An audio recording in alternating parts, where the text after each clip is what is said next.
మన ప్రభు అయిన యేసుక్రీస్తు నామములో మీ అందరికీ నా హృదయపూర్వక ధన్యవాదాలు. లోకానికి వెలుగు అనేటువంటి ఆధ్యాత్మిక కార్యక్రమానికి మిమ్మల్ని అందరినీ ప్రేమపూర్వకంగా ఆహ్వానిస్తూ ఉన్నాము. మీరందరూ బాగున్నారా? మీరందరూ కృపలో వర్ధిల్లాలని, దీవించబడాలని, ఆశీర్వదించబడాలని, సమృద్ధిలో ఉండాలని మా ఆకాంక్ష, మా అనుదిన ప్రార్థన. మీరు కూడా మా కొరకు ప్రార్థించండి. మేము మీ కొరకు ప్రార్థిస్తూ ఉన్నాము. ఈ సమయంలో మనము వాక్య ధ్యానంలోనికి వెళదాము. లూకాసు వార్త 23వ అధ్యాయము 34వ వచనాన్ని ఒకసారి మనము చదువుకుందాం. యేసు, తండ్రి, వీరేమి చేయుచున్నారో వీరెరుగరు గనుక వీరిని క్షమించమని చెప్పెను. యేసుక్రీస్తు వారు ఈ మాట చెప్తున్నప్పుడు ఉన్న ఏ పరిస్థితిలో ఉన్నారు అని మనం ఆలోచించగలిగితే, ఆయన శిలువ మీద ఉన్నారు. చేతులకు మేకులు, కాళ్లకు మేకులు, తలకు ముళ్ళ కిరీటము, ఒంటి మీద కొరడా దెబ్బలు. ఇవన్నీ కూడా భరించలేని విధంగా బాధలో ఉన్నాడు ఆయన. బాధలో ఉన్నప్పటికీ ఎవరైనా సరే మనల్ని ఎవరన్నా ఒక చిన్న మాట అంటే 4 మాటలు అనేంత వరకు కూడా నేను నిద్రపోనండి అనేటువంటి వాళ్ళను నేను చాలామందిని చూశాను. ఇక కొడితే ఊరుకుంటారండి? ఊరుకోరు. మరి ఈ విధంగా బాధపడినటువంటి యేసుక్రీస్తు వారు తండ్రితో చెప్తున్నారు ఆయన బాధను. తండ్రి, వీళ్ళు ఏమి చేయుచున్నారో వీరు ఎరుగరు, వీళ్ళకి తెలియదు అంటున్నారు. ఎందుకు తెలియదండి? వాళ్ళకి తెలిసే కొడుతున్నారు కదా, తెలిసే శిక్షలు వేశారు. మరి తెలియదని అంటున్నారు అంటే ఆయన రక్షకుడని, వీరందరి కొరకు వారి పాపాలు క్షమించడానికే సిలువ ఎక్కారన్న విషయం వాళ్ళకు తెలియదు. మరి చెప్పినా అర్థం చేసుకోలేనటువంటి స్థితిలో ఉన్నారు. కాబట్టి తండ్రి క్షమించు అన్నారు. ఇప్పుడు మన అంశం ఏంటంటే ప్రియులారా, క్షమిస్తే ఏం జరుగుతుంది అంటే క్షమాపణలో ఉన్నటువంటి గొప్పతనము, ధన్యతలు గురించి నేను వివరించబోతున్నాను. అలాంటి పరిస్థితిలో ఉన్నటువంటి యేసుక్రీస్తు వారు, తండ్రి, వీరేమి చేయుచున్నారో వీరెరుగరు గనక క్షమించు అన్నారు. ఇప్పుడు క్షమిస్తే ఏం జరుగుతుంది? ఒక చిన్న జరిగినటువంటి సంఘటన నేను మీతో చెప్తాను. మా ఇంటి దగ్గరే ఒక వ్యక్తి ఉద్యోగం చేసుకుంటూ ఉన్నాడు. తనకులాగానే మరొక వ్యక్తి ఒక వ్యాపారం చేసుకుంటూ ఉన్నటువంటి వారిరువురు స్నేహితులు. ఆ వ్యాపారం చేసుకునేటువంటి వ్యక్తిని, ఆ ఉద్యోగం చేసుకునేటువంటి వ్యక్తి, తన స్నేహితుడు అప్పుగా కొంత రుణం కావాలి నాకు అన్నప్పుడు 6 లక్షలు ఇచ్చారు. ప్రియులారా, 6 లక్షల రూపాయలు వ్యాపారం చేసుకునేటువంటి వ్యక్తి, తను ప్రభుని నమ్ముకున్నాడు, ఈతను ప్రభుని నమ్ముకున్నటువంటి వారే. అది తీసుకున్న తర్వాత అతని అవసరం తీర్చబడింది, ఇల్లు కట్టుకున్నాడు, అంతా బాగుంది. ఫలాని సమయంలో ఇస్తాను అన్నాడు. ఆ ఇవ్వవలసినటువంటి సమయం వచ్చేసరికి మాట కొంచెం తేడాగా మాట్లాడి ఇవ్వలేను మరి అన్నప్పుడు మాట పెరుగుతుంది. ఇక నువ్వేం చేసుకుంటావో చేసుకో అనేటువంటి మాటలు కూడా వచ్చేసాయి. ఆ సమయంలో ఆ అప్పు ఇచ్చినటువంటి వ్యక్తి, 6 లక్షలు ఇచ్చినటువంటి వ్యక్తి గొడవలకు వెళ్లకుండా, ఎటు వెళ్ళినా నాకు సమస్య పరిష్కారం రాదు, ఇచ్చేటువంటి వ్యక్తి మొండికేసేసాడు. కోర్టుకు వెళ్ళినా నాకు డబ్బులు రావు, ఏ విధంగా మరి పెద్దల దగ్గర ఉన్నా నాకు డబ్బులు రావు, నేను దేవునితోనే నా మనవి చెప్పుకుంటాను అనేది దేవునికి ప్రార్థన చేసి క్షమించేస్తున్నాను అని నిర్ణయించుకుని అతను అడగటం మానేశాడు. ప్రియులారా, ఇప్పుడు క్షమిస్తే ఏం జరుగుతుంది? 1, నష్టపోతాం. ఏమండి? 2, అవమానం. 3, మనము దూషణ పాలవుతాం. మనల్ని దూషిస్తారు. ఎందుకు ఈ విధంగా మన వాళ్ళే దూషిస్తారు? మరి దూషణ పాలవుతాము, నిందల పాలవుతాము, అసహించుకుంటారు.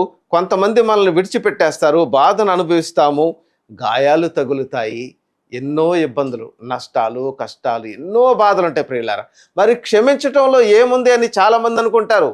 అప్పు ఇచ్చిన తర్వాత అది రాకపోతే ఎంత నష్టం ఉంటుంది ప్రియులారా, ఆలోచించండి. ఈ విషయాలన్నీ మనకు తెలుసు కదా. కాబట్టి ఎన్నో సమస్యలు ఉంటాయి, బాధ, అదంతా ఆలోచించుకుంటే చాలా కష్టం అనిపిస్తుంది. ఇప్పుడు తర్వాత ఏం జరిగింది? కాలం అనేది సమాధానం చెప్తుంది అని మన వాళ్ళు అంటూ ఉంటారు. కాలం అనేది సమాధానం చెప్తుందయ్యా, మరి క్షమాపణ మీరు క్షమించండి అని యేసుక్రీస్తు వారు వాక్యంలో ఆయన చేసి చూపించారు. ఎన్నో బాధలు, ప్రాణాపాయ స్థితిలో ఉండి ఎన్ని గాయాలు పాలు చేసినప్పటికీ కూడా తండ్రి వీరేమి చేయుచున్నారో వీరు ఎరుగరు గనుక క్షమించమన్నాడు. మనల్ని కూడా క్షమించమని చెప్పాడు. ఈ ప్రభు నమ్ముకున్న వారిలో ఇద్దరు కూడా, ఒకరు క్షమించారు, ఒకరు నాకు కొంత భలే ఏదో ఒక విధంగా ఒక 6 లక్షలు నాకు లాభమైందని అనుకున్నారు. కాలము కొంతకాలం జరిగేసరికి తీసుకున్నటువంటి వ్యక్తి ఉన్నాడే, అతనికి పెరాలిసిస్ వచ్చింది ప్రియులారా. ఇచ్చినటువంటి వ్యక్తికి రాలేదు. పెరాలిసిస్ వచ్చేసరికి కొంతకాలం బెడ్ మీద ఉండి ఆ భార్య చేత సేవలు చేయించుకున్నాడు. ఆ భార్య సేవలు చేయలేక కొంత వాళ్ళిద్దరి మధ్య వైరం వచ్చి భార్య అతన్ని వెళ్ళగొట్టేసింది. ఇప్పుడు భార్య ఏదో చిన్న పని చేసుకుంటూ బ్రతికింది బిడ్డను వేసుకొని. ఇతను వాళ్ళ అమ్మోళ్ళ ఇంటికి వెళ్ళిన తర్వాత కొంతకాలానికి చనిపోయాడు ప్రియులారా. ఇది నిజము, వాస్తవం, మా కళ్ళ ముందు జరిగినటువంటి వాస్తవం. చనిపోయాడు. పెరాలిసిస్ వచ్చి కాలు చేయి పడిపోయి అతనుకున్నటువంటి ఉద్యోగం చేయలేక కుటుంబాన్ని పోషించలేక చనిపోయాడు. మరి ఇచ్చినటువంటి వ్యక్తి సంగతి ఏంటండి? క్షమించమని చెప్పారు కదా. క్షమాపణ అనేది అంత సులువు కాదండి. క్షమించడం అనేది, వాక్యం అనేది పరిపూర్ణంగా తెలిసినటువంటి వారు మాత్రమే క్షమించగలరు తప్ప మిగిలిన ఎవ్వరు కూడా క్షమించలేరు. చాలా కష్టం. క్షమించటం అనేది చాలా కష్టం. వాక్యము పరిపూర్ణంగా ఎవరిలో నివసిస్తుందో, ఎవరైతే యేసుక్రీస్తు స్వరూపములో ఉంటారో వాళ్ళు మాత్రమే క్షమించగలరు. క్షమించగలిగేటువంటి వారికి సంభవించేటువంటి ఉపయోగాలు, ప్రయోజనాలు ఎన్నో ఉన్నాయో నేను మీకు చూపించబోతున్నాను ఈరోజు. వాళ్ళ ఇరువురి బిడ్డలు ఏ ధనం అయితే వాళ్ళ చదువుల కోసం కావాలనుకున్నారో, ఇరువురి బిడ్డలు చక్కగా మెడిసిన్ చేశారు, డాక్టర్లు అయ్యారు. డాక్టర్లు అయ్యి హాస్పిటల్ పెట్టుకున్నారు. అసలు వాళ్ళు చాలా బాగున్నారు ప్రియులారా. ఇచ్చినటువంటి వాళ్ళు చాలా బాగున్నారు. తీసుకున్నటువంటి వ్యక్తి భూమి మీద లేకుండా పోయాడు. చూసారా? అంటే క్షమాపణలో ఉన్నటువంటి గొప్పతనం. అది కాలం సమాధానం చెప్తుంది. పైన దేవుడు చూస్తూ ఉంటాడు, మనందరినీ చూస్తూ ఉంటారు. ఎవరికి ఏ విధమైనటువంటి ప్రయోజనం, ఎవరికి ఏ విధమైనటువంటి పరిస్థితిని ఇవ్వాలని చూస్తూ ఉంటారు. ఇక యేసుక్రీస్తు వారు కూడా క్షమించారు కదా. క్షమించారు, ఆయన సిలువ వేశారు, చంపేశారు, సిలువ మీద చనిపోయారు, మూడో దిన తిరిగి లేచారు, బాగుంది. ఇప్పుడు యేసుక్రీస్తు వారు కూడా క్షమించారు కాబట్టి యేసుక్రీస్తు వారికి ఏం జరిగిందో తెలుసుకోవాలని ఉందా మీకు? ఆయన క్షమించారు కదా, ఇన్ని బాధలు సహించారు కదా. ఆ క్షమిస్తే యేసుక్రీస్తు వారికి ఏం జరిగింది? ఆయన మనలాంటి మనిషే కదా. చూడండి ప్రియులారా, వాక్యంలో మనం చూద్దాం. మత్తయి సువార్త 28వ అధ్యాయము 18వ వచనం ప్రియులారా. అయితే యేసు వారి యొద్దకు వచ్చి, పరలోకమందును భూమి మీదను నాకు సర్వాధికారము ఇయ్యబడి ఉన్నది, కాబట్టి మీరు వెళ్ళి సమస్త జనులను శిష్యులుగా చేయండి అని ఒక మాట చెప్పారు ప్రియులారా. ఏమన్నారు? భూమి మీద సర్వాధికారమా? ఇప్పుడు యేసుక్రీస్తు వారు భూమి మీద సర్వాధికారము పొంది ఉన్నారంటే మన రాష్ట్రానికి ఉన్నటువంటి ముఖ్యమంత్రి కంటే పైన అధికారం యేసుక్రీస్తు వారిదే కదా. మన దేశ ప్రధాని కంటే పై అధికారం యేసుక్రీస్తు వారిదే కదా. అలాగే మరి అమెరికా కానీ ప్రపంచ దేశాలలో ఉన్నటువంటి నాయకులందరికంటే, భూమి మీద మనుషులుగా ఉన్నటువంటి వారందరికంటే పై అధికారం యేసుక్రీస్తు వారిదే కదా. ఆ యేసుక్రీస్తు వారిదే ఆ అధికారం అని మీకు నిరూపించమంటారా? ఇందిరాగాంధీని చంపేశారు. ఇందిరాగాంధీని చంపినటువంటి వారిలో ప్రధానంగా 3కి ఉరిశిక్ష పడింది. ఆ ఉరిశిక్ష పడినటువంటి వారికి చివరి కోరికలు ఏంటి అని అడిగినప్పుడు ఆ 3లో ఒక వ్యక్తి ఏమన్నాడంటే, నేను తప్పు చేశాను, నేను అసలు చంపకూడదు, నేను తప్పు చేశాను, నా తప్పుకి ప్రాయశ్చిత్తం లేదు, అయితే నేను బ్రతకాలనుకుంటున్నాను, నన్ను బ్రతికించే వాళ్ళు ఎవరు అని ఆలోచించుకుంటూ వెళితే రాష్ట్రపతి క్షమాభిక్ష కొరకు 3 అప్పీల్ చేశారు. అసలు ఒక దేశాధినేతను, దేశ నాయకురాలని చంపితే ఆయన క్షమాపణ ఇస్తాడా? ఇవ్వడు. అసలు నన్ను బ్రతికించేటువంటి వాళ్ళు భూమి మీద లేరు అని నిశ్చయించుకుని ఉంటూ ఉన్న సమయంలో ఆ జైలుకు దైవ సేవకులు వెళ్ళి దేవుని యొక్క సువార్త చెబుతూ, ఏ సమస్యలను ఉన్నా భూమి మీద సర్వాధికారి అయినటువంటి యేసుక్రీస్తు వారు ఉన్నారు, ఆయనతో మీ మనం చెప్పండి, ఆయన తప్పకుండా మీ సమస్యను తీరుస్తారు. అది ఎంత కష్టమైనటువంటి సమస్య అయినప్పటికీ కూడా ఆయన తీరుస్తారని చెప్పినప్పుడు నమ్మకం కలిగింది. నా బాధ యేసుక్రీస్తుతో నేను చెప్పుకోవాలి అని అతను అనుకుని, నీ చివరి కోరిక ఏంటంటే నా భార్య పిల్లలను చూడటం కానీ, మరి ఇంకేదో కావాలి, రుచికరమైనటువంటి ఆహారం కానీ, లేదా వస్త్రాలు ఏమీ నాకు వద్దు, నాకు ఒక బైబిల్ ఇవ్వండి అయ్యా, నేను చదువుకుంటాను అని అడిగాడండి. అతనికి ఒక బైబిల్ ఇచ్చారు, చదువుకున్నారు. ఆ బైబిల్లో చదివి ఆ ఖాళీ సమయంలో ప్రార్థన చేసి, యేసయ్య, యేసు ఇదిగో నా బాధ మీతో చెప్తున్నాను అన్నప్పుడు ఒక్క వ్యక్తికి మాత్రమే క్షమాభిక్ష దొరికింది ప్రియులారా. అది ఎంత అసాధ్యమైనటువంటి విషయం ఆలోచించండి. అంత ఎందుకు? భూమి మీద అధికారం ఎవరిది? అక్కడ క్షమాభిక్ష పెట్టేటువంటి అధికారం రాష్ట్రపతిది.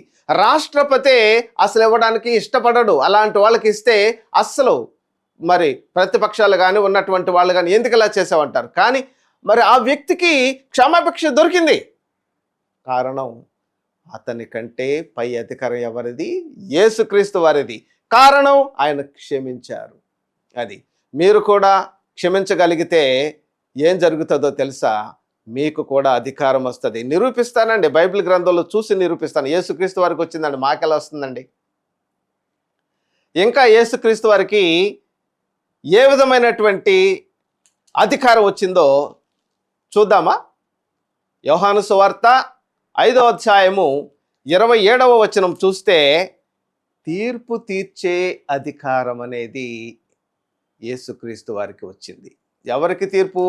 భూమి మీద ఉన్న మనుషులందరికీ తీర్పు తీర్చేటువంటి అధికారం వచ్చింది ఆయనకి. కారణం, క్షమించాడు.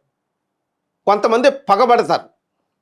పగపట్టినప్పుడు ఇలాగే ఏదన్నా నష్టం చేసినా, కష్టం చేసినా, ఒకవేళ తీసుకుని ఇవ్వకపోయినా, లేదా ఒక గొడవలు వచ్చినా పగపడతారు. ఈ పగ ఏం చేస్తుందంటే మనిషిని నిద్రపోనివ్వదు. 1, 2 ఆ మనిషిని ఆహారం తృప్తిగా తిననివ్వదు. 3 నిద్ర లేకుండా, ఆహారం లేకుండా మనిషి అవిశ్రాంతంగా ఆలోచించుచూ ఉండటం వల్ల నరాలు పొంగి, ఆ నరాలు తలలో ఉన్నటువంటి ఏ ఒక్క నరం కట్టైనా క్రింద ఉన్నటువంటి అవయవాలు ఎఫెక్ట్ అవుతాయి. అందువల్ల కొంతమందికి చేతులు, కొంతమంది కాళ్ళు పని చేయకుండా, ఇంకా ఆ రక్త ప్రసరణ అలా ఉండటం వల్ల నష్టము, ఇక మంచానికి పరిమితం అవుతారు, తర్వాత చనిపోతారు. సాధించేది ఏముండదు. క్షమిస్తే సాధించవచ్చు అని యేసుక్రీస్తు వారు నిరూపించారు. ఇంకా యేసుక్రీస్తు వారికి క్షమిస్తే ఏం జరుగుతుందో సామెతల గ్రంథంలో సొలొమోను గారు ఒక మంచి మాట చెప్పారు ప్రియులారా. క్షమిస్తే ఏం జరుగుతుందో మరి ఆయనకి ఎలా ఈ విషయం తెలుసు చూడండి. సామెతల గ్రంథము 19వ అధ్యాయము 11వ వచనం, ఒకని సుబుద్ధి వానికి దీర్ఘశాంతమునిచ్చును, తప్పులు క్షమించుట అట్టి వానికి ఘనతనిచ్చును. ఏమండి, ఒకని సుబుద్ధి అతనికి దీర్ఘశాంతమునిచ్చును, తప్పులు క్షమించుట ఘనతనిస్తుందంటండి. కాబట్టి యేసుక్రీస్తు వారికి ఘనతనిచ్చింది. తప్పులు క్షమించటం వల్ల యేసుక్రీస్తు వారికి ఘనత వచ్చింది. యేసుక్రీస్తు వారికి తీర్పు తీర్చేటువంటి అధికారం వచ్చింది. యేసుక్రీస్తు వారికి ఆయన ఏమన్నారు? భూమి మీదను పరలోకమందును నాకు అధికారం ఇవ్వబడి ఉన్నది, సర్వాధికారము, భూమి మీద సర్వాధికారము. ఇప్పుడే చెప్పాను కదా. మీరు ఎంత సమస్యలో, ఏ విధమైనటువంటి సమస్యను క్షమించగలిగితే తప్పకుండా మీకు దేవుడు క్షమిస్తాడు, మిమ్మల్ని క్షమిస్తాడు. అదేవిధంగా మీ ప్రతి సమస్య నుండి కూడా దేవుడు మీకు విడుదల మార్గాన్ని చూపిస్తాడు. మరి భూమి మీద సర్వాధికారం ఉన్నదండి. క్షమించినటువంటి వాళ్ళు అభివృద్ధి పొందారు, క్షమించినటువంటి వాళ్ళు మరి గొప్పవాళ్ళగా అయ్యారనేటువంటి విషయాన్ని మీకు చరిత్రలో చూపించమంటారా? యేసుక్రీస్తు వారి విషయం ఓకేనండి, చరిత్రలో చూపించమంటారా? ప్రతిదీ చరిత్ర ఎందుకండి అంటారు. ఒక వస్తువు ఏదన్నా మనం చేయాలంటే మోడల్ కావాలి కదా. అలాగే మనము ఎలా క్షమించాలో, క్షమించిన వాళ్ళు వాళ్ళకి ఏం జరిగిందో తెలుసుకోవాలంటే వాళ్ళని చూడాలి కదా, చరిత్రలో చూడాలి కదా. మనం ఒక్కసారి యోసేపు గారి దగ్గరికి వెళదామండి. యోసేపు గారు వాస్తవంగా నాకు ఈ విధంగా కల వచ్చింది, ఈ విధంగా అని చెప్తే, మేము మీకు దాసులవుతామా, తల్లిదండ్రులు మీకు నమస్కారం పెట్టారా అని కోపగించుకొని అతన్ని కొట్టారు, తిట్టారు, నిందించారు, ఎన్నో చేశారు. చివరికి అతని ప్రాణాన్ని తీసేటువంటి పరిస్థితికి వచ్చి, ఈ రక్తదోషం మనకెందుకులే అని బావిలో పడేసేసి అతని చొక్కాను ఒక జంతువును చంపి, ఒక మేకనో గొర్రెనో వాళ్ళు పెంచుకున్నటువంటి దాన్ని చంపి ఆ రక్తంలో ముంచి తండ్రికి చూపించి మాఫీ చేసేశారు. అక్కడికి ముగించేశారు. చూసారా, యథార్థవాది లోకానికి విరోధి అని ఉన్నది ఉన్నట్టుగా చెబితే జనులు పగపడతారు అనేటువంటి విషయాన్ని మనం చూస్తూ ఉన్నాం కదా. వీళ్ళు కూడా పగబట్టారు, అతన్ని అక్కడికి సమాధి చేసేశారు. కానీ ప్రాణాన్ని ముట్టుకునేటువంటి అధికారం మాత్రం దేవుడు ఇవ్వలేదు ప్రియులారా వాళ్ళకి.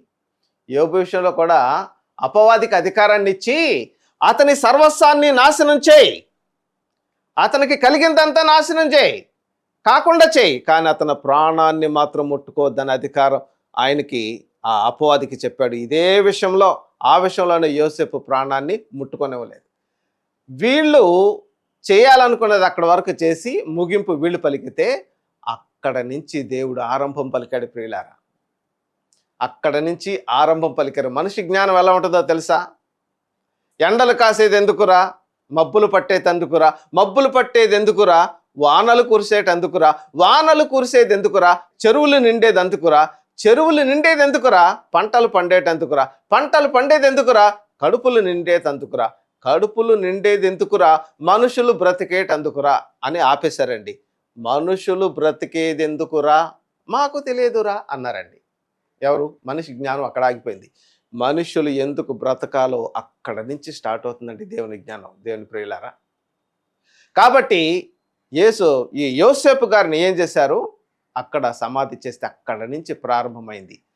అక్కడ నుంచి మరి యోసేపు మరి ఎంత రగిలిపోయి ఉంటాడో, ఎంత బాధపడి ఉంటాడో, మరి కొంతకాలం వెళ్ళాడు, ఒక చోటకి వెళ్ళాడు, మరి పోతిఫర్ దగ్గర సమస్య వచ్చింది, జైల్లోకి వెళ్ళాడు. అక్కడ నుండి ఫరో ఎదుట నిలబడేంత వరకు దేవుడు ఆయన వెంట చేస్తూ ఉన్నటువంటి పనులు, ఆయనకు తోడయ్యుండి అతని యొక్క నమ్మకత్వాన్ని, యథార్థతను బట్టి ఏ విధంగా హెచ్చించాడో తెలుసా? అసలు ఏం చేశాడో చూద్దామండి. బైబిల్ గ్రంథం ఒకసారి చూద్దాం. ఆదికాండము 41వ అధ్యాయము 51-52 వచనాలు చూద్దాం. అప్పుడు యోసేపు, దేవుడు నా సమస్త బాధను, నా తండ్రి ఇంటి వారినందరినీ నేను మరిచిపోవునట్లుగా చేసినని చెప్పి తన జ్యేష్ఠ కుమారునికి మనష్షే అంటే పుట్టినోట్లో మరచుట అను పేరు పెట్టాను.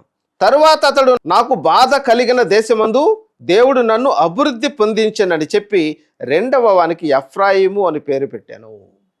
యోసేపు వాళ్ళ అన్నలు చేసినటువంటి దానిని మొదటగా క్షమించాడు, రెండవదిగా మరిచిపోయాడు.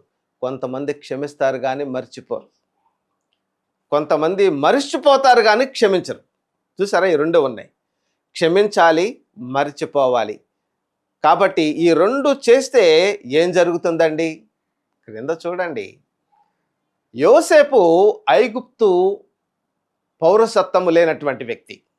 యోసేపు ఐగుప్తుకు ఒక బానిసగా కొనుపోబడినటువంటి వ్యక్తి. ఒక బానిసగా వచ్చినటువంటి వ్యక్తి బానిసగానే చనిపోవాలి. అక్కడ అడ్రస్ లేకుండా అసలు ఏ విధమైనటువంటి ఆ సమాధి కార్యక్రమాలు కూడా చేస్తారో లేదో నాకు తెలియదు. బానిసకు అంత గొప్పగా చేస్తారో లేదో తెలియదు దేశం కాని దేశంలో. ఏమండి, అలాంటి వ్యక్తి ఆ దేశానికి ప్రధాని అవ్వడం చరిత్ర అండి, చదవండి. అందుకే మనం క్షమించాలి, మర్చిపోవాలి. ఆ విధంగా క్షమించి మర్చిపోగలిగినటువంటి స్థితి నీలో, నాలో ఉంటే దేవుడు నిన్ను ఆశీర్వదిస్తాడు, నిన్ను అభివృద్ధి చేస్తాడు, నన్ను ఆశీర్వదిస్తాడు, నన్ను అభివృద్ధి చేస్తాడు. కాబట్టి యోసేపు ఏ విధంగా ప్రధాని అయ్యాడు? యోసేపు ప్రధాని అవ్వడానికి వెళ్ళాడు అక్కడికి కాదు, వాక్యాన్ని నెరవేర్చుకుంటూ వెళ్ళిపోయాడు. దేవుడు చెప్పినటువంటి మాటలను నెరవేర్చుకుంటూ వెళ్ళిపోయాడు. తన జీవితంలో శాంతము, సహనము, ఆ సహించటం, భరించటం, తనకు కూడా అన్నదమ్ములు ఎంతగా చేశారని ఎంతో అల్లాడిపోయి ఉంటాడు కదా. ఇలా చేయొద్దు, అలా చేయొద్దు, నన్ను బ్రతకనే ఉండని బ్రతిమాలి ఉంటాడు. బ్రతిమాలినప్పటికీ కూడా ఈ విధంగా గాయపరిచేటువంటి వాళ్ళు మూర్ఖులుగా ప్రవర్తించి వాళ్ళు వాళ్ళ పగను తీర్చుకుని, అబ్బా ఇప్పుడు మాకు బాగుంది, ఇప్పుడు మాకు సంతోషంగా ఉంది, ఇప్పుడు మమ్మల్ని మాట అనేవాడు లేడు, ఈ కళలు చెప్పేవాడు లేడు, మాకు మరి తండ్రికి చెప్పి తండ్రి చేత తిట్టించేటువంటి పరిస్థితి మాకు లేదు, ఇంకా మా బాధలన్నీ తొలగిపోయినాయి అని అనుకున్నారు. కానీ బాధ మొదలైంది ప్రియులారా వాళ్ళకి. ఏదైతే యోసేపు గారు చెప్పారో ఆ విధంగా యోసేపు గారి దగ్గరికి వీళ్ళు వచ్చినప్పుడు యోసేపు గారు వీళ్ళని గమనించి గుర్తుపట్టాడు, కానీ వీళ్ళు యోసేపుని గుర్తుపట్టలేకపోయారు. ఆ సమయంలో కూడా పగ తీర్చుకునేటువంటి పరిస్థితి కళ్ళ ముందు ఉన్నప్పటికీ కూడా యోసేపు క్షమించి విడిచిపెట్టేశాడు. కాబట్టి దేవుడు యోసేపుని ఎంతగా హెచ్చించాడు? ఐగుప్తుకి ప్రధాని, నీ యొక్క సెలవు లేకుండా ఈ దేశంలో ఏ ఒక్కరి చెయ్యి కదలడానికి వీలేదు, కాలు కదలడానికి వీలేదు, అంత అధికారాన్ని ఇచ్చాడు ప్రియులారా. కాబట్టి ఆ అధికారం నీకు కావాలా? ఆ విధమైనటువంటి గొప్పతనం నీవు అనుభవించాలనుకుంటున్నావా? ఆ విధంగా గొప్పవాడు అవ్వాలనుకుంటున్నావా? యేసుక్రీస్తు వారు, తండ్రి వీరేమి చేయుచున్నారో వీరు ఎరుగరుగా గనుక విని క్షమించు. మొర్దెకై అనేటువంటి వ్యక్తిని హామాను కేవలం నమస్కారం పెట్టలేదని పగబట్టి చంపడానికి హామాను ఇంటి దగ్గర మొర్దెకైని చంపడానికి ఉరుకొయ్యని సిద్ధపరిచాడు. దేవుడు ఏం చేశాడో తెలుసా? ఆ ఉరుకొయ్య మీద ఉరుకొయ్యను సిద్ధపరిచినటువంటి వ్యక్తి మాత్రమే కాకుండా అతని భార్య, అతని పిల్లలు, మరికొన్ని ఉరుకొయ్యలు అక్కడ సిద్ధము చేయించబడి వాళ్లను ఉరి తీయించాడు దేవుడు. మొర్దెకైని బ్రతికించాడు. మొర్దెకై ఆ దేశానికి ప్రధాని అయ్యాడు. చరిత్ర. దానియేలు గారు ప్రార్థన చేసుకుంటూ ఉంటే శత్రువులు వచ్చి ప్రార్థన చేయకూడదని దాని విషయంలో ఆటంకపరిచాడు. దానియేలు గారు వారిని కూడా క్షమించాడు, ఆయన ప్రధాని అయ్యాడు. షడ్రకు, మెషకు, అబేద్నెగో అనేటువంటి వారిని కూడా ఆటంకపరిచారు. బైబిల్ ప్రియులారా, మనకు బైబిల్లో ఉన్నటువంటి విషయాలు చాలా ఎక్కువ విషయాలు దాన్ని గమనించగలిగి ఆచరణలో పెట్టగలిగితే మనం గొప్పవాళ్ళం అవుతాం. మనం ఆచరించలేక వింటాము కానీ గ్రహించాం, గ్రహిస్తాము కానీ ఆచరణలో పెట్టాం. విశ్వాసం ఉండదు మనకి. విశ్వాసం లేకపోవడం వల్ల మనము ఏది పొందుకోలేకపోతున్నాం. ఏమండి, చట్ట ప్రకారంగా మనం ఏదన్నా తప్పు మాట్లాడితే చట్టం పట్టుకుంటుంది. ఏమండి, తప్పు చేస్తే లోక చట్టాలు మనల్ని పట్టుకుంటాయి, శిక్షలు అనేది విధించబడతాయి. అయితే దైవ చట్టం ఏంటో తెలుసా? దైవికంగా నువ్వు క్షమించవలసి వచ్చినప్పుడు ఎన్నో బాధలు, ఎన్నో ఇబ్బందులు, ఎన్నో కష్టాలు, ఎన్నో నష్టాలు, ఇబ్బందులు, బాధలు ఎన్నో ఉంటాయి ప్రియులారా. వీటన్నిటినీ సహించుకుంటూ వెళ్ళగలిగితే కాలం అనేది ఒకానొక సమయంలో నేను హెచ్చిస్తుంది. ఆ విధంగా మీరు ఉండాలనుకుంటున్నారా? ఆ విధంగా క్షమించాలనుకుంటున్నారా?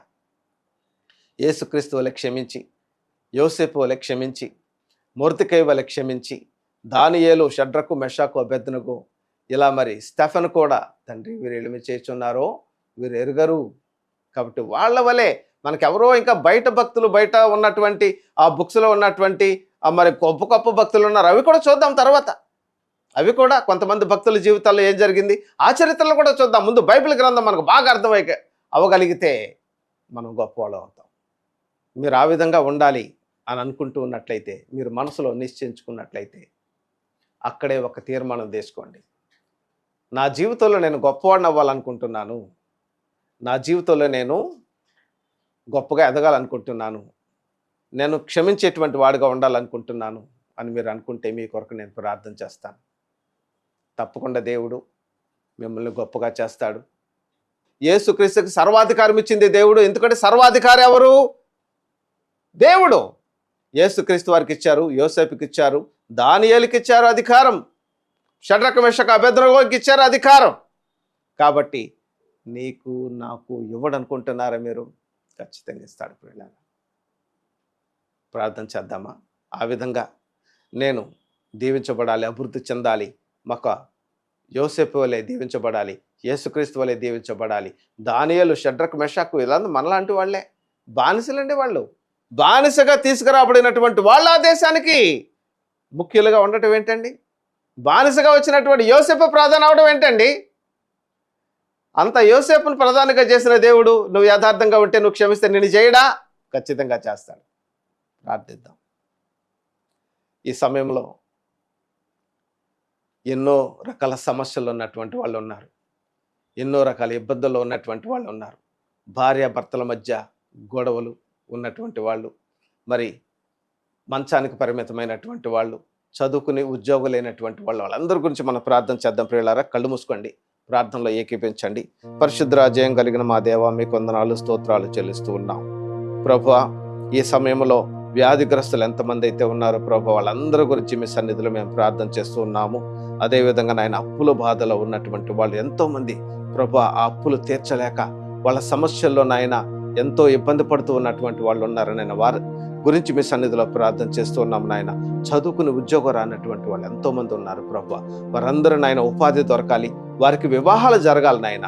తండ్రి, వాళ్ళ వివాహాల కొరకు నాయన ఎంతోమంది తండ్రి నాయన సరైన పని లేక తండ్రి ఇంట్లో ఆడపిల్లలు కూడా వివాహానికి నాయన ఉన్నారు. వారిని మీరు జ్ఞాపకం చేసుకోమని మీ సన్నిధిలో ప్రార్థన చేస్తున్నాను. అదేవిధంగా నాయన మరి వివాహం అయ్యి ఎంతో కాలంగా గర్భఫలము లేక తండ్రి ఇబ్బందులుగా ఉన్నటువంటి వాళ్ళు మీ సన్నిధిలో జ్ఞాపకం చేసుకుంటూ ఉన్నాము. అదేవిధంగా నాయన ప్రయాణాల్లో ఉన్నటువంటి వారు సుఖమైనటువంటి ప్రయాణం గమ్యం చేరడానికి సహాయం చేయండి. అనారోగ్యంగా ఉన్నటువంటి వారికి నాయన ఆరోగ్యం మీరు దయచేయమని మీ సన్నిధిలో ప్రార్థన చేస్తున్నాము. త్రోవ తప్పినటువంటి పిల్లలు నాయన అనేక రకాల దురలవాట్లకు తండ్రి బానిస అయినటువంటి పిల్లలు మరి సరైనటువంటి క్రమమైనటువంటి త్రోవలో ఉండాలని మీ సన్నిధిలో ప్రార్థన చేస్తున్నాము. అదేవిధంగా నాయన వ్యాపారం చేస్తున్నటువంటి వారికి నాయన లాభసాటిగా ఉండడానికి నాయన వారి వ్యాపారాలు అభివృద్ధి చెందాలని మీ సన్నిధిలో ప్రార్థన చేస్తున్నాము. తండ్రి, మరి మాదక ద్రవ్యాలు అలాగే నాయన మరి గుట్కా, కైని, అలాగే నాయన ఎన్నో రకాల మరి మద్యపానము వంటి నాయన దురలవాట్లతో ఉన్నటువంటి వారు ఆ దురలవాట్ల నుండి తండ్రి ఆ బంధకారణాల నుండి నాయన విడుదల పొందాలని మీ సన్నిధిలో ప్రార్థన చేస్తున్నాము.